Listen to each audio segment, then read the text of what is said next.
I'm Dean Newland, and welcome to Leadovation. Reimagine, facilitate, flourish.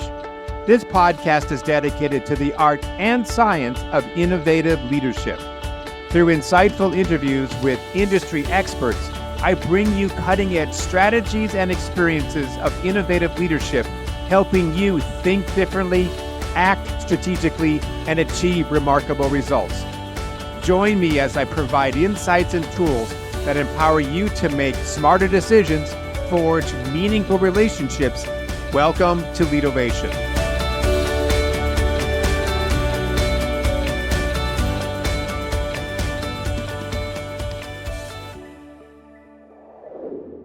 During a recent coaching session, an executive shared with me an argument that he had just had with his wife over something as simple as where they wanted to go for dinner. They couldn't come to a resolution. It didn't go well, and they both left completely silent, and they stayed silent for the rest of the day and the rest of the evening. Then there was the example of a healthcare company leader who wanted to bring in an outside speaker to a conference, but then said nothing and then had to settle for a less desirable speaker. A third example is a senior leader had been asked to retire early, feeling hurt, confused. The departing executive wanted to know why they were being asked to leave, but instead said nothing and then left behind 25-year relationships without a single goodbye. So think about the last time you had a conflict with a family member, spouse, friend, colleague, boss, or employee. Did you ask for what you wanted? Did you convey it in a way that improved or hurt the relationship? Kenneth Berger coaches startup leaders to fend off burnout, take a stand for the life they want, and leave their unique mark on the world. After 20 plus years in the tech industry, he now has become a trusted confidant to startup CEOs and is a former founder backed up by investors. And of course, he's also one of Slack's earliest key hires. He's also seen and felt all the unhealthy conflict these companies can create. His mission is to help startup leaders change the world by learning to ask for what they want effectively, bringing a genuine relationships into the fore, and to help people find a way to move through what is most challenging. These days, he's now working on a book entitled Ask for What You Want, and to share his practical techniques for creating change within the world in which people live. He also has a ongoing workshop that is also giving people the techniques and the experience to do this very age-old and yet simple and extremely powerful thing called asking for what you want. Kenneth Berger on the Leadovation podcast. Kenneth, it's great to have you on the show. I'm very much looking forward to this topic because I think when it comes to the idea about asking for what we want, whether it be in our personal lives or at work, if we really to sort of scale back or go back to root cause why we sometimes run into personal issues or professional issues, it a lot of times comes to people just not really advocating for themselves and saying what they want. And I know in my coaching practice, if you keep asking these questions over and over again about what issue they're dealing with, it often comes back to that. We haven't been good at saying, I want this. So can you create a framework for us? Like, why do we struggle with the simple act of saying, I want something? What is it that happens in our subconscious, our trigger mechanisms that say, oh, I can't do that because what is going on there that causes us not to speak up and to ask what we want? Well, I mean, usually fundamentally it's that we're scared, right? I sort of divide asking into, articulating what you want, so really owning kind of what the desire is, like actually doing the asking, sort of speaking it out loud, and then actually absorbing the response. And I find that, the real challenge of doing that work comes in kind of the emotional challenge of each of those steps, right? That it's scary to say I want something when you know that you may not get it, right? It's So we something more vulnerable about that. so to your point though, Kenneth, is it that it's not so much that we have a problem asking for what we want, it's more that we have a fear that we won't get it or the reaction we will get when we ask for it. Right, exactly. And we've got all sorts of behaviors, that we engage in as a result of that, right? It's like we get busy and so we don't prioritize the things that we want. Or we say, "Oh, it's too risky. I'm not going to, ask for it out loud." Or, we get stuck asking one way that clearly doesn't work, right? Because it's uncomfortable to admit, "Oh, this isn't working. Maybe I should try something else." So why did you, smart guy that you are, successful in your own right, why choose this one? I mean, there's a billion things out there to sort of put a stake in the ground and say, I want to change the world with this particular um, skill set, this point of view. Why did you choose this? And then what that's the first question. And then what in your life has sort of led you to that decision that I want to work on this? Hmm. So for me, it's really about the kind of the two worlds that I'm bridging in my own coaching work, right? That I come from the tech world, this world of very rational, very ambitious, very sort of goal driven. And then I'm also a coach, right? So I live in this personal development world where we talk about feelings and somatics and our bodies and sort of sensing and intuition and sort of, all these ways. And so I think what I like about asking for what we want is that sometimes I feel like, we get the message from, personal development world of like, "Oh, well, we should just all practice non-attachment and be Buddhist monks living in caves." Right. And I think that, as much as there's some truth to that, right, that non-attachment is a powerful concept, to me, that wasn't a message that resonated for, the business executives I work with that say, "No, I've got Q3 goals I have to go after." And so to me, part of what I like about the ask for what you want framing is that it accepts that, yeah, like, most of us have big goals in our life that we really care about, that we're pushing for, that, we do feel some attachment for. Um, and so how to actually find peace and balance in your life, despite the fact that you do have ambition, right? And there are things that you want. And, to me, this sort of bridges those worlds in a way that, I think is really helpful. So, give us an example then of your life. When did you find yourself in a situation where you didn't ask for what you wanted, and what were the consequences of that? And then maybe as a contrast to that, when you did and it went well. Well, it's funny, right? Because of course, we're all unique creatures, but what I find, when I work with people on this is either people hesitate to ask for what they want at all, right? Maybe they're not quite asking enough or asking, forcefully enough. And then we've got people who are maybe asking too much, right? And who are loud and controlling. And I very much put myself mostly in that latter camp, right? You're And so loud and controlling. yeah, I mean that like when I talk about like my stories of asking poorly in my life and what the consequences have been, it's been, oh yeah, I'm very comfortable, being loud and asking for what I want in life. And I think the thing that I wasn't doing well in a lot of those scenarios, because like for example, I broke up with my co-founder at the startup that I founded, before I had my coaching practice. And I think that because that company meant so much to me and because I did have so much attachment to, it going the right way, to sort of having, my opinion be the one that was chosen for a given decision, that these stakes started feeling really high. And I said, no, I need to push really hard for for the decision that I want. And so what I found happen was I was asking for what I wanted, but I wasn't doing it in an effective way that built relationships, right? I was doing it in this sort of controlling way that said, "Oh no, like, you have to do what I say. I'm right, you're wrong."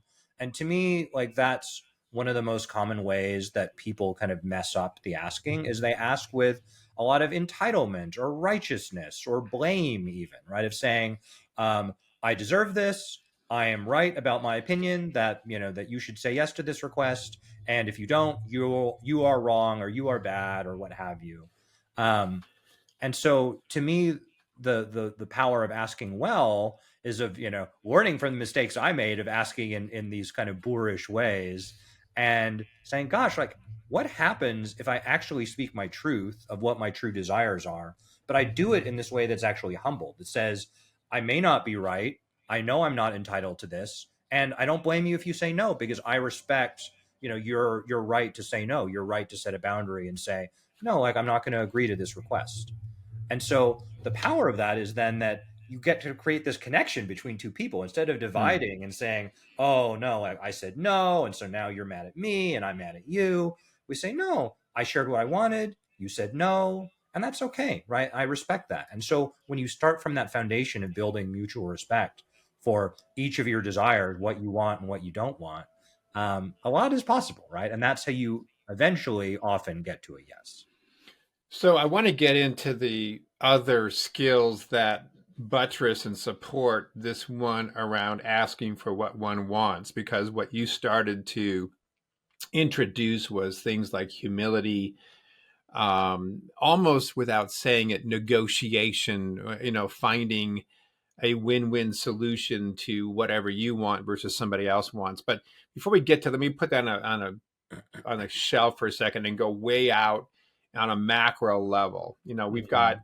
for a long time, we've had a leadership philosophy that you might call servant leadership. We've been developing organizations that are really focused on really to create the environment to provide for our employees what they want, and being, when you add into other external environmental factors with things like, oh, COVID, and now we're all very used to working from home. And now do we come back to what used to be called the brick and mortar headquarters, or and that whole piece, and we've got fewer people maybe who are qualified for jobs, and so now the power structure is sort of swung to the employee versus the employer.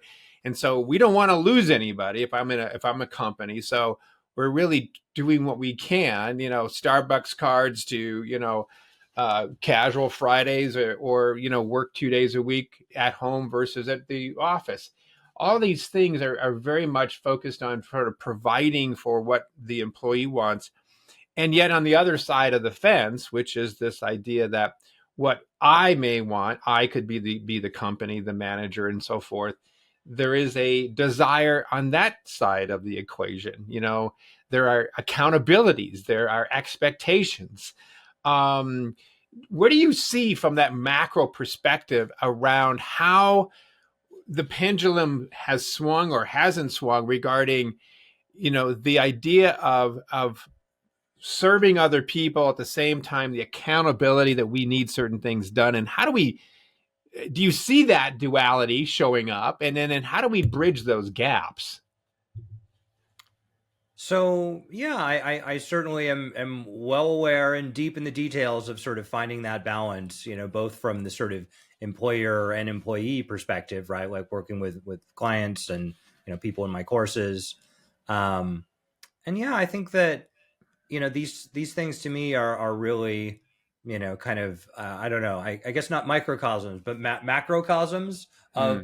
the ways in which any relationship is sort of two directional, right?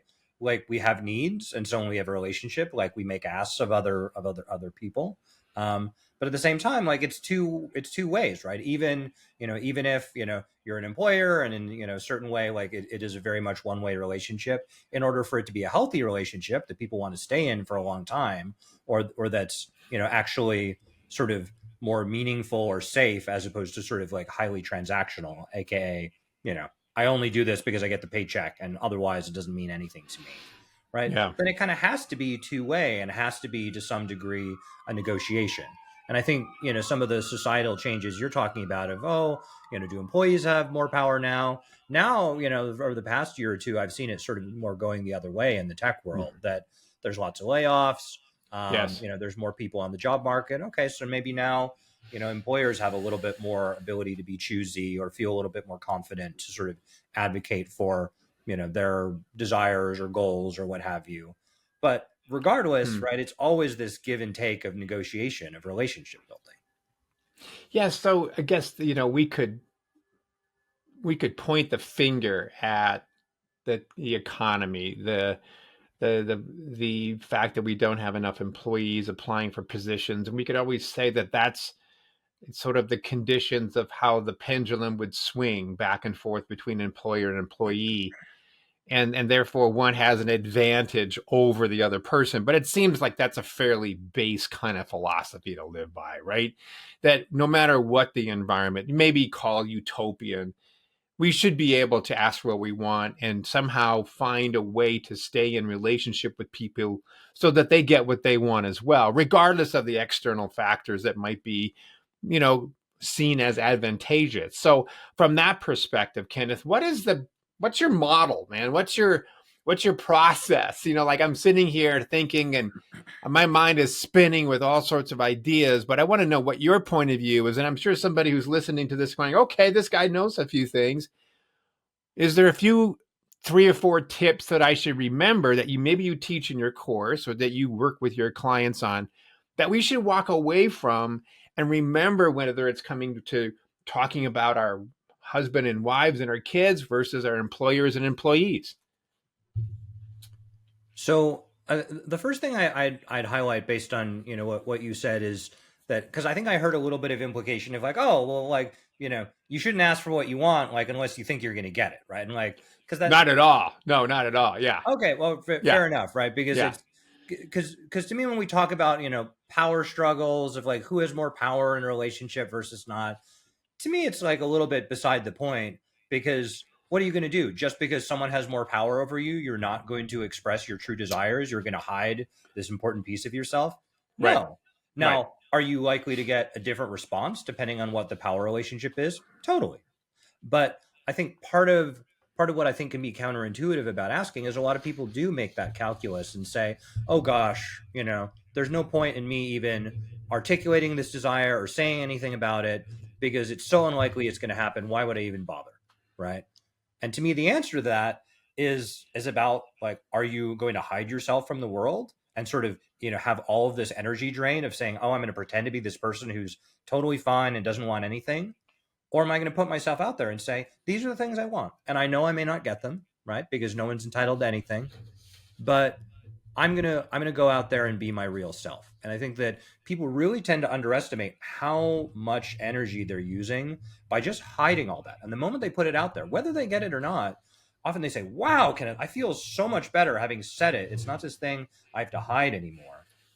And so to me, I'd say that's tip number one of like, try just sharing your desires, period, without any attachment to whether you get it or not, and see how that changes how you feel. Because you can't control whether people say no or yes to your requests, but you do control whether you express your ask, right? Whether you own it internally, whether you say it out loud, and whether you accept the response. And full acknowledgement that that's a vulnerable act. Right. That takes some courage.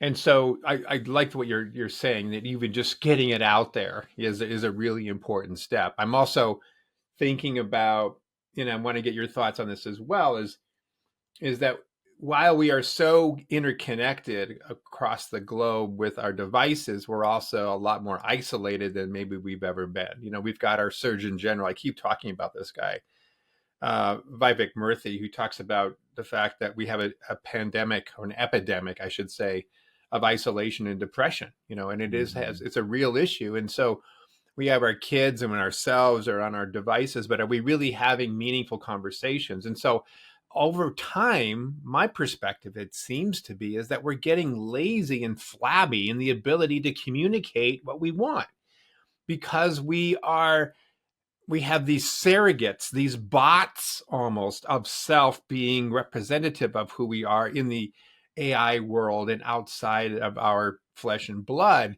And so I remember after the pandemic, when you probably had the same experience, all of a sudden you're doing all these facilitations live and everything gets shut down, and you figure out quickly how to do all of your workshops and all of your coaching on Zoom and WebEx and Teams, and you work it out. It works out. Then everybody says, hey, we're done with the pandemic. Let's get back together.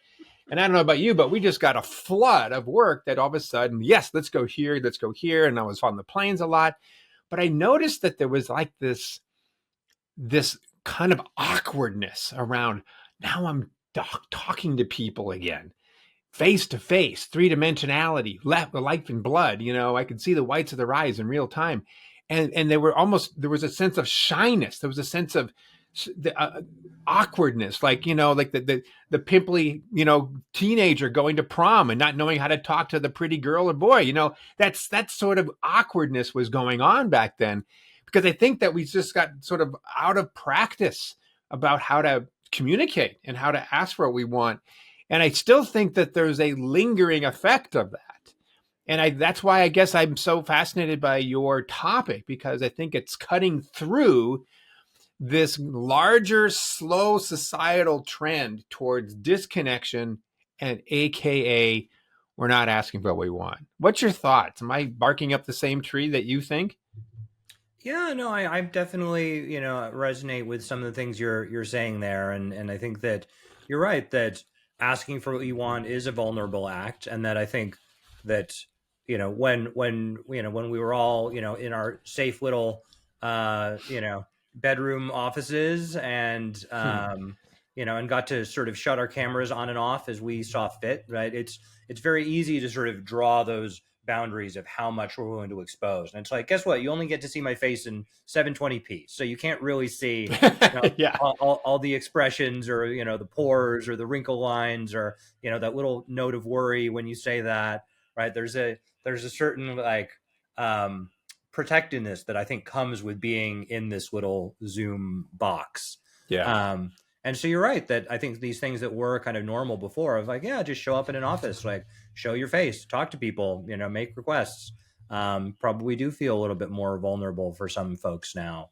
And part of why I'm passionate about this framework is that I think that some of these things can feel sort of hard to take action on. Of like, gosh, like if I do feel lonely or I do feel awkward, like what do I do? Like that's such a broad, abstract sort of challenge. And to me, this really brings it back down to the practical and day to day of like, what do you want right now, right? Or what are you annoyed about, right? And let's complain about that and find a desire hidden in that, because any complaint, there's a desire implied in there, right? Like what's the implied world where the thing is resolved? And so then, because everybody's got a complaint, everybody's got something they're bothered about. So then all of a sudden you're starting to get really concrete really quickly. Oh, this isn't big and overwhelming and scary. It's no, like I have some desires. And all right, what's the first step we could take towards achieving those, right? What are you going to ask for to move in that direction?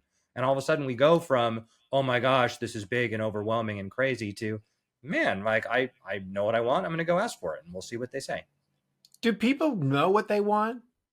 Is that one of the issues, is that we don't even flip and know, and therefore we don't ask for it, not just because we're afraid of the response of whatever it might be, but we don't even know. We don't even have a clue. Is there some truth to that?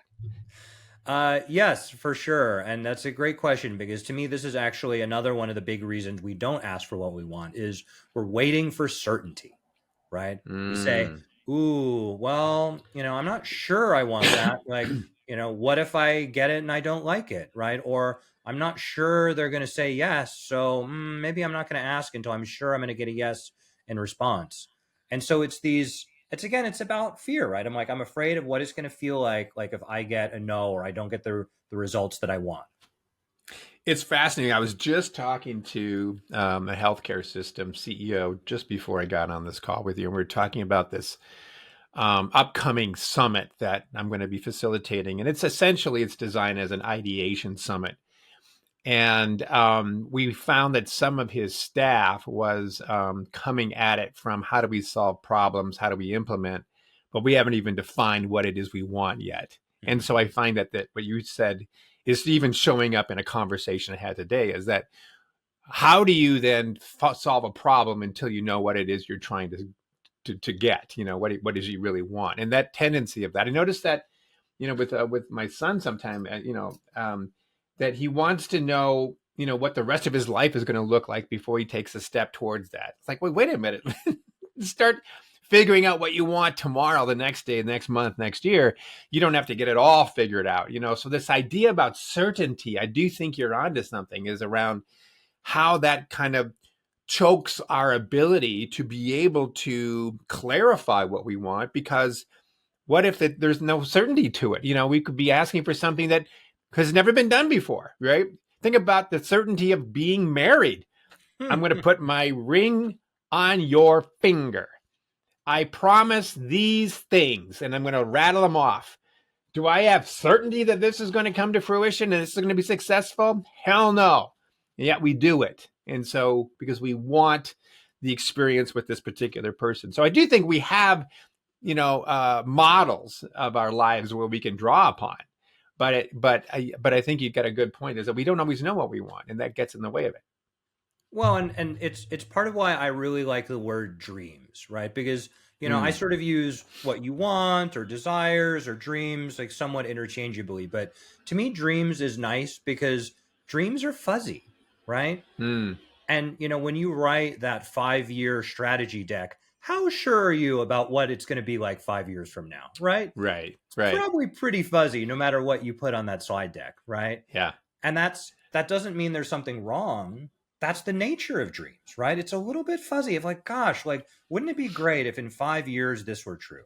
Now, do I know exactly how it's going to be? Am I 100% certain that's what's going to happen? Maybe there's going to be a pandemic and everything's going to change under our feet. We have no idea. And so part of what I help people do is really normalize that that's the nature of dreams, is to be a little bit fuzzy, a little bit uncertain, a little bit unclear. But that doesn't make them bad or unfinished. It just says, yeah, this is the amount of certainty I have now. Right. But if I don't keep asking, I'm not going to get any additional certainty. Right. I'm just going to be sitting here waiting for, what comes next in this passive place, versus saying, gosh, if I want more certainty on my dream, I better keep asking and pursuing and finding out more of the things that I want to know about what the future is going to be. The what you make me think about, Kenneth, is this sort of the cousin to this conversation is our ability to accept, experience, lean into, resolve loss. And the loss of a dream, for example, the loss of a relationship, the loss of something you've wanted that didn't come to fruition for whatever reason, that there's a pain in that. And so therefore, if I know that loss is a possibility in the calculus of my desire, am I willing to put myself out there to possibly experience loss by stating what I want? Yeah. No, I think that's really nicely put. That's a big piece of the emotional challenge here is, I think we avoid these uncomfortable feelings. And I think part of how I help, my clients and folks I work with in courses find that courage is just to remind themselves, you can handle disappointment. You can handle loss, right? Yes. It's not like none of us have had loss or disappointment in our lives. And yet we avoid it as if it's this thing that we can't do or could never be worthwhile. And the reality is that anything worthwhile in life has risk and thus has the possibility of loss. And so, the attitude that I think people tend to come to more is to say, yeah, I'm a little bit scared of how it's going to feel or what's going to happen if things don't go my way. But I trust that I can handle it, right? And that other people can handle sort of whatever the outcomes are on them. And that, I think, gives people the courage to move forward to say, oh yeah, like I might be disappointed. And I trust that I will be able to handle that disappointment, which, by the way, is also really powerful for building relationships, because so often that's what creates sort of breaches in requests, is when, someone says no to you and you show you can't handle a no, right? You freak out in some way, right? Or you say, oh my gosh, I'm so sorry. You give up and scurry away, never to ask again. And so when we show that, like, oh yeah, I can handle a no problem. Like, I'm disappointed at the response, but I'm not going to put all of this sort of burden on you to handle my emotional response. I say, yeah, I can handle disappointment. So, all right, now let's negotiate. Let's figure out, okay, if we're not going to do this, what are we going to do instead? What would it take for you to get to yes, right? But to be able to ask that question takes being able to process that disappointment or frustration or fear, whatever it is, on your own end, so that you can move forward in a productive way. You make me think of two other things that you were talking, Kenneth, is that the conversation between you and somebody else regarding what they or you want is in part influenced by the style by which that conversation is being delivered. Meaning, go into DISC, go into Kobe, go into social agility, go into any number of those different types of assessments out there that describe how you prefer to communicate and be communicated to, i.e., the meaning and the content is one thing. The style by which we deliver it is very different. And often the conflict between people is not about the content at all. It's more about the way in which it was delivered. So I argue with you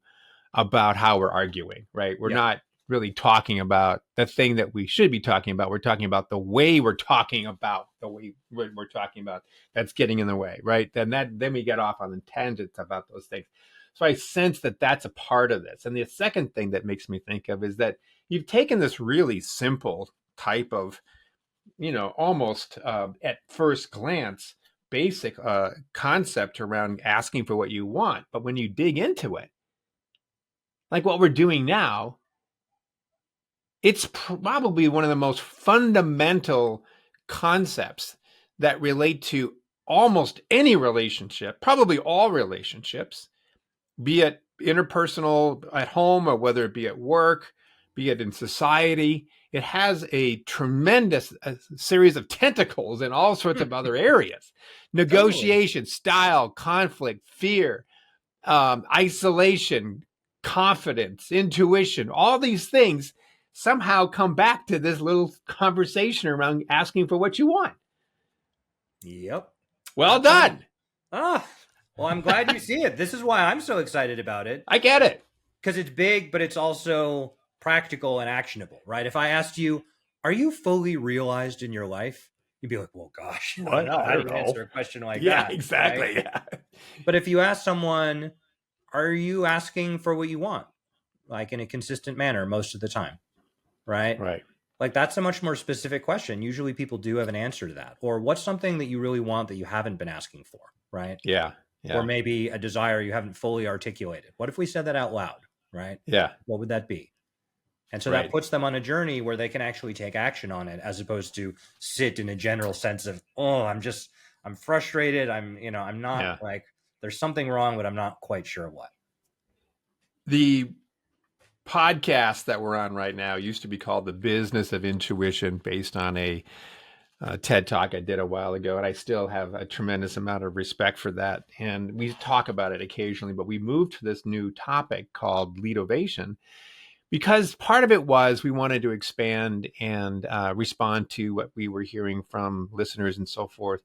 But there was a kernel of that decision to rename it to Leadovation that had to do with taking these sort of timeless concepts and putting them into modern contexts.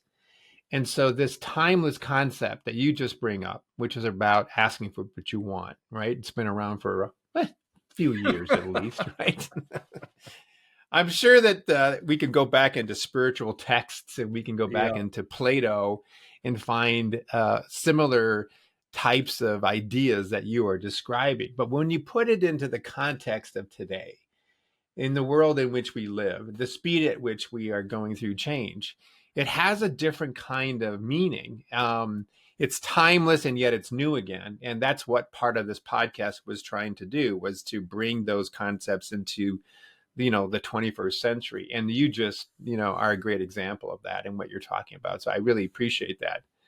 That's great. So tell me, so people who are listening to you, how can they follow you, what you're about? You've mentioned you've got some workshops and courses. Talk to us about that. I think you mentioned a book is ensuing, or you have one. Give us your pitch. Give us your way to people to follow you and learn more about your work. Sure. Yeah. So my website is kberger.com, KBERGER. So you can learn more about me and my coaching work there if you're interested in coaching. And please connect with me on LinkedIn as well, because I share a lot of kind of details about how to ask for what you want. I've got a newsletter there where I share some of the sort of detailed tools I offer for people. And you can also find information on my Maven course there. And that's coming up in October. So it's a month-long course where I teach people all the tools to ask for what you want in an effective way. And did you say you got a book coming? I'm working on a book. Yeah. So these are all ways for me to sort of get feedback and engage with people, because I didn't want to do the go in a tower and write a book on my own thing. I wanted to bring out out with the people and engaging with the Yeah. ideas. Because in the same way, the thing that I'm asking for is I'm asking for people to listen to these ideas and sort of find some meaning in them. And part of that is having the humility to accept when the way I'm framing it is not landing with people, right? Because I want these concepts to really find a home with people and be useful to them. And so I have to be with the fact that sometimes people don't get it and they say, ask for what you want. Well, okay. What's so special about that? And so by kind of working in public, I'm trying to kind of walk that walk and say, yeah, let's make sure that people really get it and are as excited about it as I am. So it sounds like what you're asking for, in part, is for feedback on this concept. Yeah, that's right. That's right. To test it, to apply it, to push back on it, to acknowledge it, to use it. And then maybe at some point this translates into a book by which then you have a greater audience. Yeah, that's right. So, if folks want to reach out, I'd love to hear what concepts resonated here, because I think, as you noted, there's a million tendrils that this idea has and sort of different ways to frame it. And so what was the piece that sort of really resonated with you or appealed to you? Because I think hearing that feedback from people is really valuable, because I want these ideas to find homes in other people's hearts and to be useful for them. So that's what it's all about. Kenneth, I really thank you for being on this show, and I really appreciate you bringing this concept that is so timeless and so important into my reawareness on this, and I'm hoping that others find value in it as well. But this is really, I think, it's a simple idea, but it's got very deep meaning and implication. Well, I feel seen. Thank you. Yeah, excellent, fantastic. Thank you for listening to Leadervation with Dean Newland. If you enjoyed the show, please subscribe, rate, and review on Apple Podcasts, Spotify, or wherever you get your podcasts. If you'd like to learn more about Dean or Mission Facilitators Leadership, go to mfileadership.com. That's mfileadership.com, or check the show notes. Reimagine, facilitate, flourish. Transform your leadership success with Leadervation.